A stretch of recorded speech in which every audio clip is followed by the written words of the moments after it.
അസ്സലാമു സല്ലല്ലാഹു അലൈഹി വസല്ലം സാമ്യ ശർമ്മ തത്വമസി ആമേൻ ഹായേ U S തോതം പ്രൈസാടോ Isho മിശിഹായി തുയായിരിക്കട്ടെ.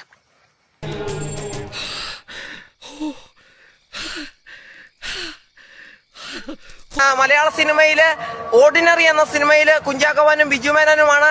Come on guys, ബസ്സുകളുടെ സിനിമ ആണ് ഓർഡിനറി. മേൽ ഈ ശവത്തിന്റെ മുമ്പ് തന്നെ ചവിട്ടി കൂടി ഞാൻ ഇല്ല, അവന് ഏരിയയിലേ കാണില്ല. അക്കാര്യം ഞാൻ ഏറ്റു. Okay, thank you so much. അതിന്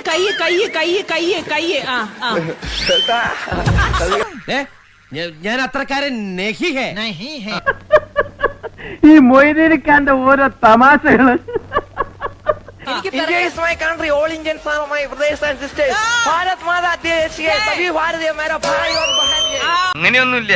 പിന്നെ ഈ മിടുക്കൊക്കെ എനിക്ക് ജന്മനാ കിട്ടിയെന്ന ആൾക്കാര് പറയാം.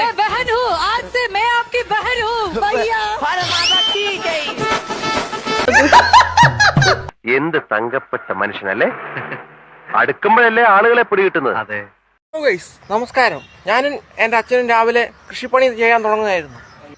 പിതാവിനും പുത്രനും പരിശുദ്ധാത്മാവിനും നാമത്തിൽ ആമേൻ. എന്നെ കൂടെ കാണിച്ചോണ്ടിട്ട് നീ അവിടെ പോയി മര്യാദയ്ക്ക് പണിയെടുക്കുക. കൂടുതൽ കുണയ്ക്കാൻ നിൽക്കില്ലേ. ലൈറ്റ് അഫക്റ്റിംഗ് സൺറൈറ്റ് ഉണ്ടോ? മഞ്ഞ മുഖത്തടിയുന്നുണ്ടോ? നമ്മുടെ മറ്റേ സംഭവത്തിന് ഇയാളെ പറ്റുമോ? ഏത് സംഭവത്തിന്? കഥ തുടങ്ങുമ്പോ മോഹൻലാലും ശോഭനയും പ്രണയത്തിൽ. ശോഭനയുടെ ആദ്യ കാമുകനുണ്ടല്ലോ ഇന്റർവെല്ലിന് ശേഷം വരുന്നത്, അതിന് ഇയാള് പറ്റുമോന്ന്. സഞ്ജു സാംസനെ പോലെ ഇരിക്കുന്ന അണ്ണച്ചി വരുന്നു. അസ്സലാമലൈക്കും അണ്ണച്ചി. സഞ്ജു സാംസൺ അണ്ണച്ചി. സഞ്ജു സാംസനോടൊപ്പം സഞ്ജു സാംസനെ പോലെ അവർ